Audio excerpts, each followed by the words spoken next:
channel YouTube Aceh Explorer. Bismillahirrahmanirrahim. Assalamualaikum warahmatullahi wabarakatuh. Alhamdulillahirabbil alamin wal 'aqibatu lil muttaqin wala udwana illa 'alal zalimin. Asyhadu an la ilaha illallah wahdahu la syarikalah wa asyhadu anna sayyidana wa nabiyyana Muhammad sallallahu alaihi wasallam. Allahumma la 'ilma lana illa ma 'allamtana innaka antal alimul hakim wa tub 'alaina innaka antat tawwabur rahim. Rabbi shrah li sadri wa yassir li amri wahlul 'uqdatam min lisani yafqahu qawli. Alhamdulillah, banyak kali nikmat yang masih Allah curahkan kepada kita semua. Mudah-mudahan setiap nikmat yang masih Allah curahkan dan insyaallah yang akan dicurahkan kepada kita menambah keimanan dan menambah amal soleh kita sebelum kita kembali kepada Allah Subhanahu wa taala. Dan mudah-mudahan ketika Allah mengambil nyawa kita, selalu kita berdoa, mudah-mudahan kita semua meninggal dalam husnul khatimah. Amin ya rabbal alamin. Salawat dan salam kita sanjung-sajikan ke pangkuan junjungan kita baginda Nabi besar Muhammad sallallahu alaihi wasallam, Rasul yang menjadi uswah dan qudwah dalam kehidupan kita sehari-hari. Jamaah yang dimuliakan oleh Allah Subhanahu wa taala, pada subuh ini insyaallah kita akan membahas salah satu akad yang hari ini menjadi akad yang sering kita gunakan dalam transaksi ekonomi, dalam kehidupan untuk memenuhi kebutuhan hidup. Akad ini adalah akad ar-rahnu, akad gadai ataupun akad jaminan. Nah, jemaah yang dimuliakan oleh Allah Subhanahu wa taala, akad gadai ataupun jaminan itu dikenal dengan rahan. Rahan adalah akad yang masuk kategori akad tabarru, akad kebajikan. Dan dia bukanlah akad yang berdiri sendiri, tapi dia ikutan dari akad utama. Akad utamanya itu apa? Biasanya hutang piutang. Jadi akad utama dari kegiatan rahnun ini sebenarnya adalah hutang piutang.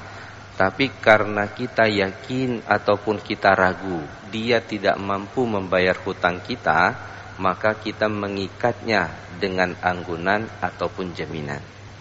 Nah, jemaah yang dimuliakan oleh Allah Subhanahu wa taala, yang kedua bisa jadi akad jual beli yang itu tidak dilakukan secara cash. Contoh, Bapak Ibu melakukan transaksi dengan bank syariah jual beli murabahah. Kalau bagi PNS, nah, diikat dengan jaminan yang pertama biasanya SK PNS. Untuk memastikan bahwa Bapak punya uang untuk membayar cicilan hutang. Akan tetapi bank biasanya akan meminta jaminan kedua. Nah, maka nanti ada perbedaan dalam bisnis ketika kita melakukan transaksi dengan keuangan bank syariah. Mereka membedakan antara jaminan dengan anggunan. Padahal kalau kita kembali ke fikih itu sama. Jaminan ini adalah sesuatu yang bisa dipastikan oleh bank, Bapak bisa membayar. Maka dimintalah jaminannya SK PNS-nya gitu. Nanti dipotong gajinya. Apabila bank kemudian menganggap ini enggak cukup, maka dia minta anggunan tambahan. Nah, di dalam fikih pembahasannya sama. Nah, apa yang dimaksud dengan ar-rahnu, jamaah yang dimuliakan oleh Allah, secara bahasa ada beberapa makna. Yang pertama adalah as-subut, sesuatu yang konstan, yang permanen, yang itu bertahan dalam waktu yang lama, yang apabila kemudian kita tidak bisa untuk membayar hutang, benda ini bisa dilelang untuk kemudian menutupi hutang. Ada juga kemudian diterjemahkan jemaah yang dimuliakan oleh Allah ad-dawam, kekal.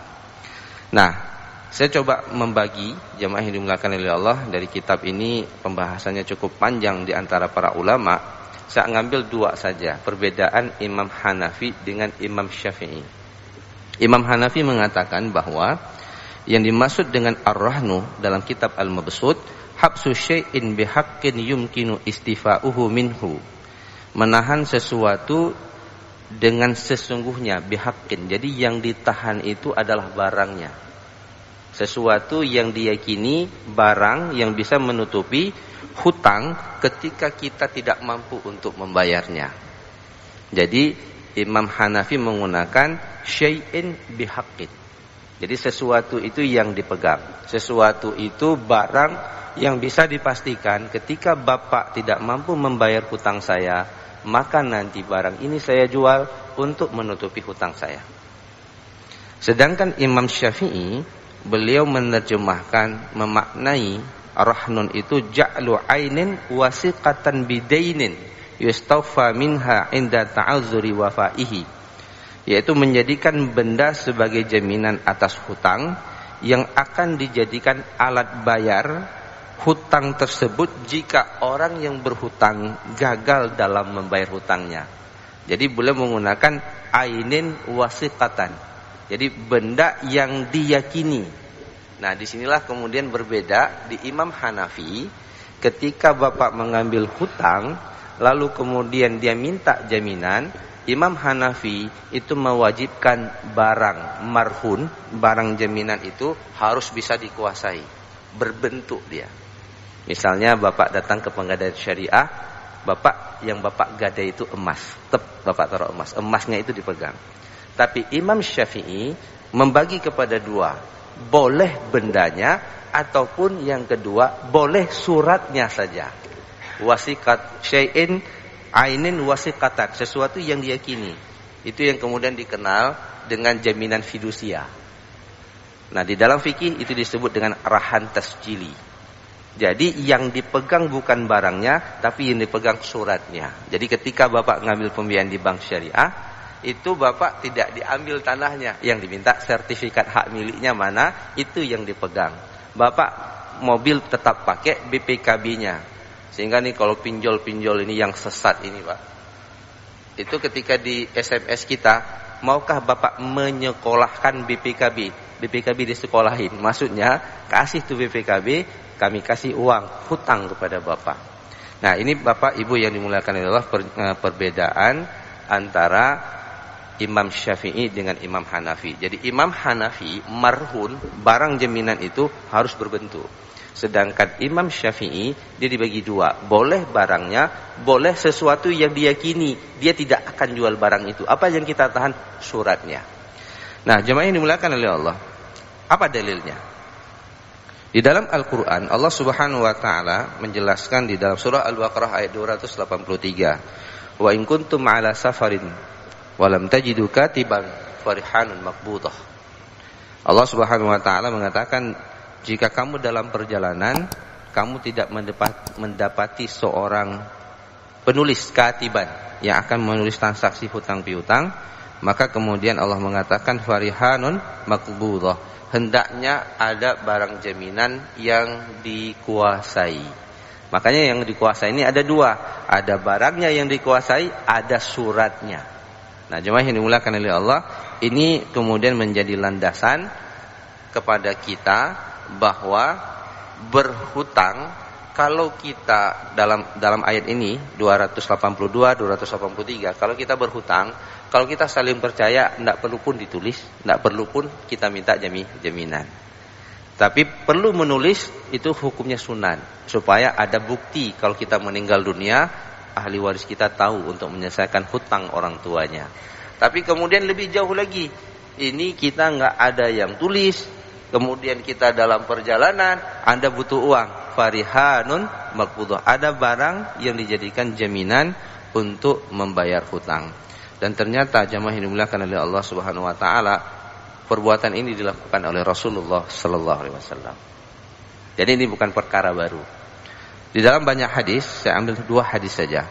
Rasulullah sallallahu alaihi wasallam, hadis riwayat Bukhari, anna Rasulullah sallallahu alaihi wasallam ishtara min yahudiyan ta'aman wa rahanahu dir'an min hadid. Subhanallah, Rasulullah itu membeli makan dari seorang Yahudi dan beliau tidak punya uang cash untuk membayarnya. Ini Rasul loh. Di samping Rasulullah ada Utsman bin Affan, ada Abdurrahman bin Auf, sahabat-sahabat yang kaya, tapi beliau tidak pernah meminta dan beliau tidak pernah mengambil uang negara yang beliau kelola untuk beliau makan. Jadi untuk makan saja Rasulullah SAW berhutangnya sama Yahudi. Ini menunjukkan bahwa transaksi dengan non-muslim itu dibolehkan. Lalu ketika Rasulullah tidak mampu membayarnya secara cash, apa yang dilakukan?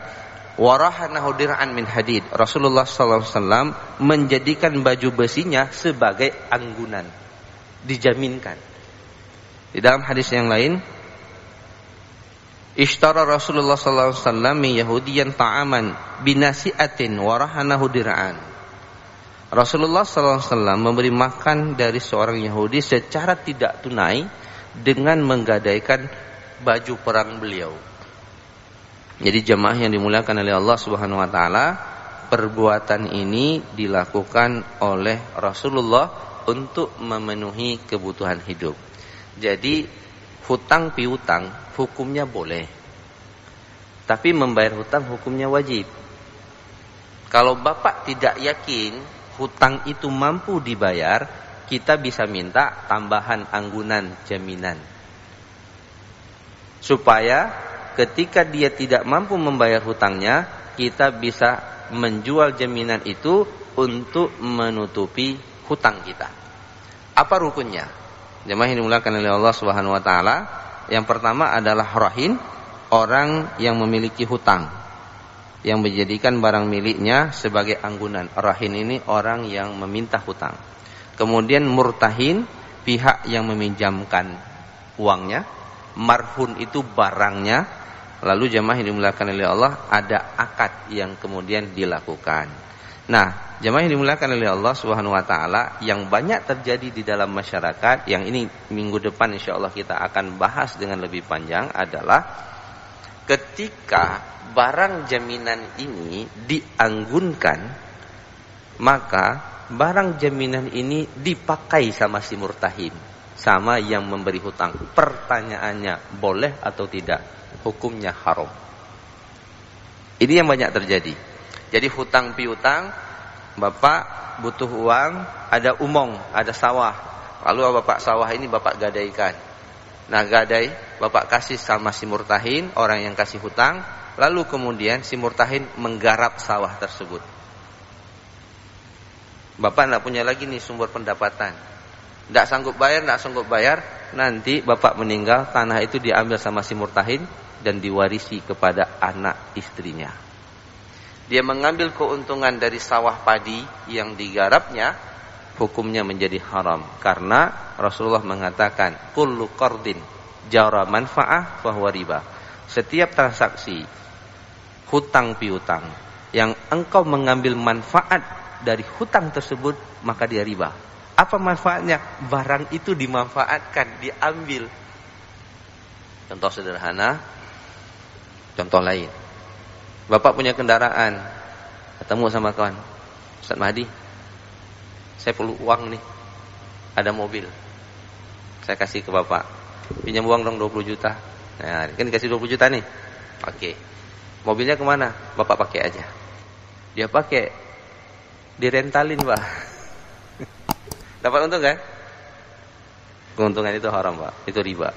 Kenapa? Dia ngambil untung dari hutang piutang. Nah, ini problemnya pak. Para ulama sepakat boleh barang itu dipakai dengan dua pendekatan. Pendekatan pertama, atas izin si pemilik dan kita mengeluarkan kos untuk merawat benda tersebut. Contoh, saya jaminkan sapi pak, saya butuh uang nih 10 juta. Sapi itu harganya 15 juta. Biasanya pembiayaan ataupun hutang itu diberikan di bawah barang jaminan. Kalau barang jaminan itu 15 juta taksirannya, maka orang berani kasih itu di bawah itu. Nah, apa yang terjadi kemudian? Sapi itu kan kita pindahkan kandangnya, dari kandang kita pindahkan ke kandang dia. Ini sederhana. Kalau kita tidak kasih makan ini sapi, mati nggak? Mati pak. Maka saya mengeluarkan kos, potong rumput, ngerawat sapi, kasih makan. Maka para ulama kemudian menyatakan boleh pemanfaatan sapi itu, tapi sebatas real cost yang kita keluarkan untuk merawat itu sapi. Boleh digunakan untuk merawat pertanian ataupun tanaman-tanaman kita, ladang-ladang kita dengan menggunakan sapi itu, tapi sebatas real cost, biaya yang kita keluarkan untuk merawat sapi. Nah, jemaah yang dimuliakan oleh Allah Subhanahu wa taala, jadi hutang piutang yang terbentuk dalam akad rahnun ini adalah akad ikutan dari akad hutang. Akad rahnun ini adalah akad ikutan dari jual beli yang dilakukan tidak cash. Akad rahnun jaminan dan anggunan ini adalah akad ikutan dari akad sewa menyewa yang dilakukan tidak secara tunai. Jadi dia bukan akad yang berdiri sendiri. Oleh karena itu, jemaah yang dimuliakan oleh Allah Subhanahu wa taala, penggunaan barang ini itu dibolehkan selama kita mengeluarkan kos biaya.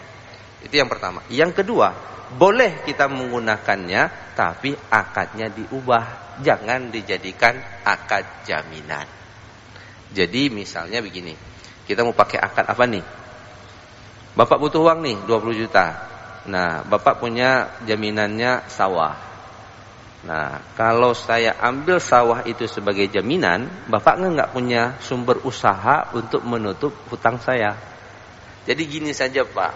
Nah, sawah itu kita kerjasamakan. Jadi akadnya diubah. Jangan jadikan akad jaminan terhadap sawah, tapi akadnya diganti menjadi akad kerjasama. Sawah Bapak, ini uang 20 juta Pak, hutang piutang. Sawah Bapak itu kita garap bersama. Nanti saya tambah modal saya untuk sawah ini. Bagi hasilnya kita bagi 2. Sesuai dengan porsi masing-masing. Jadi kalau ada keuntungan 50 untuk saya, 50 untuk Bapak. Dari keuntungan 50 Bapak, potong lagi 2, bayar cicilan hutang. Karena ingat, ini akad tabarruk, Pak, akad kebajikan. Nah, kenapa kemudian nanti ada penggadaian syariah, dia ngambil jaminan kita, lalu itu menjadi akad bisnis? Insyaallah kita lanjutkan minggu depan. Insyaallah, mudah-mudahan Allah panjangkan umur kita, sehatkan kita selalu. Insyaallah kita akan lanjutkan lebih detail minggu depan untuk melihat mana yang dibenarkan, mana yang tidak dibenarkan. Dan insyaallah minggu depan juga kita akan coba dalami bagaimana fatwa Dewan Syariah Nasional mengatur, Majelis Ulama Indonesia mengatur tentang penggunaan akad rahnun ini. Hadanallahu wa iyyakum ajma'in wallahu muwaffiq ila aqwamit thariq. Assalamualaikum warahmatullahi wabarakatuh.